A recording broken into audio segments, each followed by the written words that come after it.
This is Severe MMA. We're here at Cage Warriors 88, and we're alongside Soren Bak after, well, there's no other way to put it, an incredibly impressive performance against Martin Stapleton, who is a UK MMA, standout. The guy's been around forever.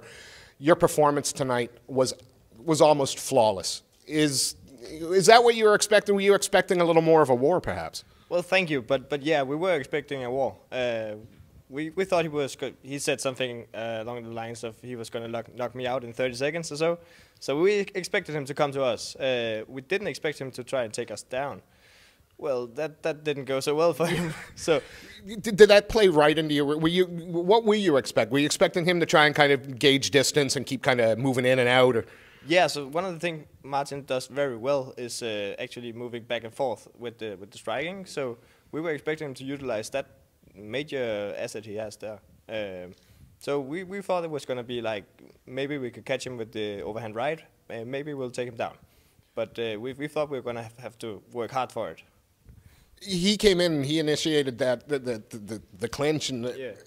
It just seemed from that moment he played into your wheelhouse. Even though he had a lot more fights, a lot more experience, it just seemed on the ground it was a different kind of level. Again, and I mean no disrespect to it, but did you feel like once you got that top position that this is going to be my night? Well, we have prepared extensively for what he can do on the ground, because he's no slouch on the ground. He got submission wins as well, and we know he liked to take the guillotine choke. And he tried to do that, and we were right with the counter choke.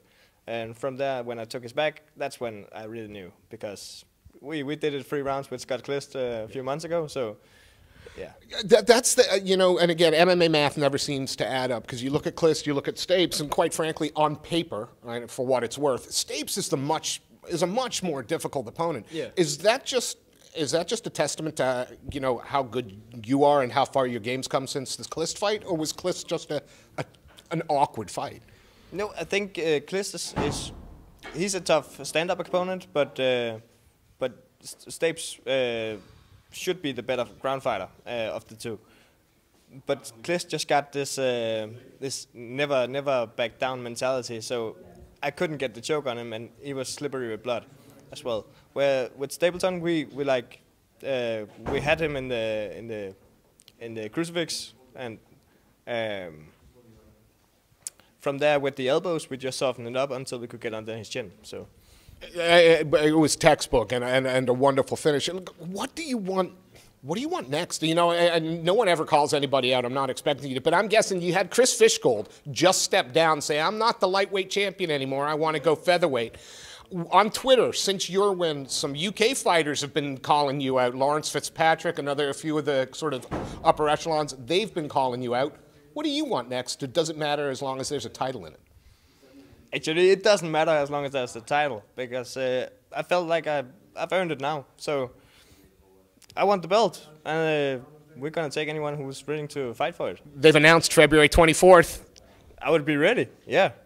Soren Bak, it was a hell of a performance. I mean, it was such a fun fight to watch for as long as it lasted, just because, quite frankly, you owned it. Can't wait to see you fight for the Cage Warriors title, hopefully February 24th. Soren Bak, awesome. Thank you very much, sir.